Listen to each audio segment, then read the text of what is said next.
Hello, dear students and parents. I heartily welcome all the students who have just entered class 6. So, here is a new subject under the name science. Okay, so today in this video, we will study about the most important question answer of chapter 1, that is the wonderful world of science, means Vigyan ka Adbhut Sansar. So, let's start with very first question, that is, what is science? What are its main branches? So, students, you will write the word science is taken from Latin word scientia, which means to know or knowledge. Means जो word science है वो लिया गया कहाँ से?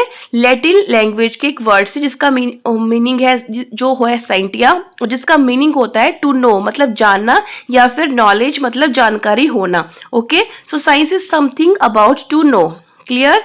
And you will write it is a systematic study of physical and natural world through observation, experiments and proof based reasoning. ये तीनों words बहुत इंपॉर्टेंट है बिकॉज साइंस में हम ऑब्जर्वेशन भी करते हैं, we also perform experiments and finally we have the proof for a particular problem. Okay, means science जो है वो प्रूफ पे ही बेस्ड होती है. ठीक है, सो नेक्स्ट आएंगी इसकी branches. So you will study about the main branches of science. So science is basically divided into 3 main branches, that is first one is biology, then chemistry, then physics. ये जो तीनों branches हैं इसी से related chapter आपके complete syllabus में 6th to 10th की science में आपको मिलेंगे. Some chapter belongs to bio portion, some are of chemistry and some are of physics. तो बायोलॉजी में basically what we will study about the living organisms. Clear? Chemistry में we will study about the nature of matter, पदार्थ के nature को हम study करते हैं students, जैसे एटम, मॉलिक्यूल एटसेट्रा. ओके, और फिजिक्स में हम क्या करते हैं, we will study about the interaction of matter and energy. Clear? So ये आपकी मेन ब्रांचेस हैं साइंस की. ठीक है, अब जो बाकी जितनी भी ब्रांचेस हैं साइंस की वो इन तीनों बेसिक ब्रांचेस से ही ओरिजिनेट होती हैं. For example you can understand with this, biology जो है वो साइंस की एक मेन ब्रांच है. अब इससे 3 ब्रांचेस और कौन कौन सी ओरिजिनेट होती हैं? Botany, in which you will study about the plants, geology, in which you will study about the animals, okay, and microbiology in which we study about the microorganisms, सूक्ष्म संसार जो हमें अपनी naked eye से नहीं visible होता. Clear? So next is question number 2. Science is like a giant and unending jigsaw puzzle, or it can be also asked as science is a giant jigsaw puzzle which never ends. तो you have to comment. Okay, ये आपकी second page पे ही first chapter की statement given है और इससे ऐसे ही डायरेक्ट क्वेश्चन आ सकता है. ठीक है, तो you will answer it is a continuous process of discovery where each new finding. अब ईच न्यू फाइंडिंग को हम कंपेयर करेंगे पीस के साथ, और पीस किसका होगा? पजल का. ठीक है, brings new questions and change our understanding of world. देखो इतना सा ही आंसर है, बस आपको समझ में आ जाए तो बेटर है. पजल होता है बच्चों, घर में हम पजल को सॉल्व करते हैं. आपने किया होगा, कोई पीस मिसिंग है, फिर वो जब हमें उसको प्रॉपर पोजीशन में हम प्लेस करते हैं तो हमारा पजल सॉल्व हो जाता है. बट साइंस के केस में क्या है, जो न्यू फाइंडिंग है वो एक पीस की तरह है. ठीक है, वो हमारी जो अंडरस्टैंडिंग है एक पर्टिकुलर टॉपिक को उसको कंप्लीटली चेंज कर देता है और फिर हमें लगता है कि अरे ये पीस यहाँ पे फिट नहीं होगा. फिर जब हम उसको रिप्लेस करते हैं या कोई नया पीस फिट करते हैं उसके साथ हमें हजारों न्यू क्वेश्चन और मिल जाते हैं. तो इस तरह से ये प्रोसेस जो है वो चलता रहता है और साइंस का जो पजल है वो कभी भी सॉल्व नहीं होता, वो एक कंटिन्यूअस प्रोसेस ऑफ लर्निंग है. क्लियर हो गया answer? Then come to question number 3. Why life is possible only on earth. तो आपकी फर्स्ट चैप्टर में गिवन है कि life is possible only on earth, तो you have to answer why only life is a life sustaining planet. क्यों life जो है वो अर्थ पे ही पॉसिबल है? तो you will simply write earth has oxygen rich atmosphere. Okay, liquid water होता है अर्थ पे and protective magnetic field. Protective magnetic field है जिस वजह से हम जो है वो स्पेस में एस्केप नहीं होते, हम धरती पे आराम से रहते हैं. ठीक है, which make it suitable to support life. Clear हो गया answer? Next is question number 4. What is scientific method. Scientific method का क्वेश्चन बहुत इंपॉर्टेंट है और बेसिकली इस वीडियो में हम इंपॉर्टेंट क्वेश्चन ही स्टडी कर रहे हैं, है ना. सो साइंटिफिक मेथड क्या होता है students? A systematic process use to find out the solution of a problem. अब सोल्यूशन निकालना है प्रॉब्लम का, बट कैसे? स्टेप बाय स्टेप हमें फॉलो करना पड़ता है प्रोसेस, तब वो साइंटिफिक मेथड बनता है. तो फर्स्ट स्टेप आता है ऑब्जर्वेशन. ऑब्जर्वेशन मतलब you have to observe something by using your sense organs. और हमारे 5 सेंस ऑर्गन कौन कौन से होते हैं? You children know very well. Clear. Next आता है सेकंड बच्चे थिंकिंग। तो thinking include making a guess और हाइपोथेसिस, मतलब हम कोई अपना हाइपोथेसिस बनाते हैं, हम गेस करते हैं कि शायद इसका ये रीजन होगा। फिर थर्ड पॉइंट क्या आएगा, टेस्टिंग, मतलब जो हमने गेस किया उसको हम एक्सपेरिमेंट्स के थ्रू अप्लाई करेंगे। लास्ट इज एनालिसिस, जिसमें हम क्या करेंगे, डाटा कलेक्ट करेंगे अपने एक्सपेरिमेंट से एंड सोल्यूशन फाइंड करेंगे उस पर्टिकुलर प्रॉब्लम का। तो ये सारे जब हम स्टेप फॉलो करते हैं, it means we are following which method, scientific method. Clear हो गया। नेक्स्ट आता है question number 5th, to be a wise person one must be wise person. Why, मतलब अगर आपको वाइज कहलाना है तो you must be a wise person. Wise का मतलब जो बहुत क्वेश्चन पूछता है ना, बोलते हैं अरे ये तो मिस्टर वाई है, ये बहुत क्वेश्चन पूछता है, तो उसका आंसर कैसे दोगे आप। It means wisdom comes from questioning, learning and reflecting. आपने क्लास में क्वेश्चन पूछने भी हैं, उनको समझना भी है, और रिफ्लेक्ट मतलब you should be able to give the answer. आपके नेचर से, आपके आंसर से वो रिफ्लेक्ट भी होना चाहिए कि आपको कुछ समझ में आया। ठीक है, तो इसीलिए वन मस्ट बी क्यूरियस होना चाहिए।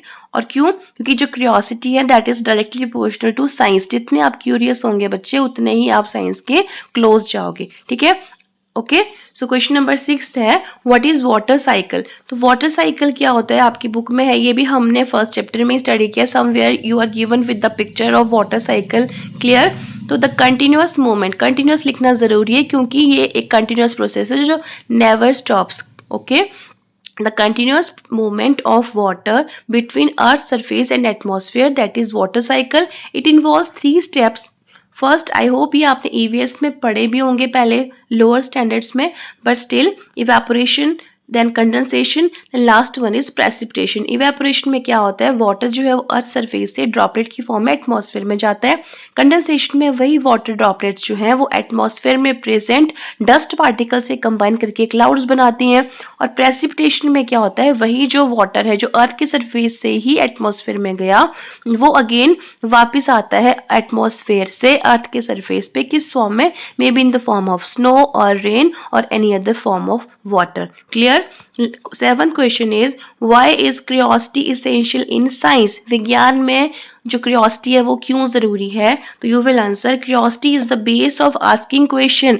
अगर आपके अंदर क्यूरियोसिटी होगी तभी आप कोई क्वेश्चन पूछ पाएंगे, है ना, तभी नहीं तो ये कि जो क्लास में पढ़ाया यू विल से ओके और उतना लर्न किया आपने, but if you are curious then you will ask why this happen, okay, or something why that is happening. So curiosity is the base of asking question and exploring new things. नई चीजों को explore करना, search करना, all this help to understand science in a better way. That's why curiosity is very important in science. Clear हो गया? So next is question number 8. How is science a big adventure. भाई आपकी book में एक line है कि science एक big adventure है, अब वो क्यों है उसका आंसर भी आपकी बुक में गिवन है और वो सिंपल लैंग्वेज में मैंने आपको बताया। It is a continuous journey of learning which deals with daily life activities and also with exploring space. अब आप जब ये बुक पढ़ोगे, ठीक है, तो आपको एक आइडिया हो जाएगा कि साइंस जो है वो हमारी डेली लाइफ रूटीन से शुरू होकर बियॉन्ड अर्थ पर भी हम स्टडी करेंगे कुछ चीज़ों को। जैसे आपकी बुक में ना एक चैप्टर है बियॉन्ड अर्थ, उसमें आप स्टार्स के बारे में, मून के बारे में, या बहुत सारी जो आपकी बियॉन्ड अर्थ हैं, अर्थ से परे, उन चीज़ों के बारे में समझेंगे। तो साइंस हो गया बिग एडवेंचर जो हमारी डेली एक्टिविटी से स्टार्ट होके बियॉन्ड अर्थ भी चीज़ों को हमें समझाती है, इसलिए साइंस क्या है बच्चे, big adventure. Clear. So question number 9 is what are the uses of science in our daily life? Daily life में साइंस के क्या uses हैं? So you all children are very smart. You can simply understand science has made our life easy. ये इसकी 5 importance है हमारी daily life में। आप इनको चाहें तो अपने वर्ड्स में लिख सकते हो। If you will find any problem you can please comment, I will provide you suitable answer also. तो मेडिसिनल इंपॉर्टेंस में मेडिसिन के फील्ड में साइंस का रोल है, ठीक है। एजुकेशनल फील्ड में आप अपने स्कूल में देखते हो कितनी मॉडर्न टेक्निक्स आप यूज़ करते हैं, बच्चे नहीं भी करते तो अभी हम क्या फ़ोन यूज़ कर रहे हैं, उसकी हेल्प से मैं आपको वीडियो प्रोवाइड करवा पा रही हूँ। This is also based on scientific principle. Then food provision है, इतनी बड़ी पॉपुलेशन को फूड प्रोवाइड करना भी साइंटिफिक प्रिंसिपल कहीं ना कहीं यूटिलाइजेशन उसमें होती है। एवरीडे टास्क में हम साइंस को यूज करते हैं, ठीक है। ट्रांसपोर्ट फील्ड में जितनी एक्सपर्टीज इन ट्रांसपोर्ट फील्ड की, they all are based on scientific principles, चाहे वो फिजिक्स के हों, चाहे वो केमिस्ट्री के हों, या फिर वो बायो के हों। Clear. Last question of this chapter is science is a blessing और कर्स, विज्ञान एक वरदान है या अभिशाप। ये बड़ा इंपॉर्टेंट क्वेश्चन है, इस पे डिबेट भी बहुत होते हैं स्कूलों में, ठीक है। सो you will simply answer science is a non living. Science जो है वो नॉन लिविंग थिंग है, उसको नहीं पता कि मुझे क्या करना है। It has made our life so easy and comfortable, इसने हमें बनाया है हमारी लाइफ को, but due to illegal human acts. मैंने इसमें ना वही ह्यूमन एक्ट ऐड करें जो रिसेंटली हम अभी देख रहे हैं, ठीक है।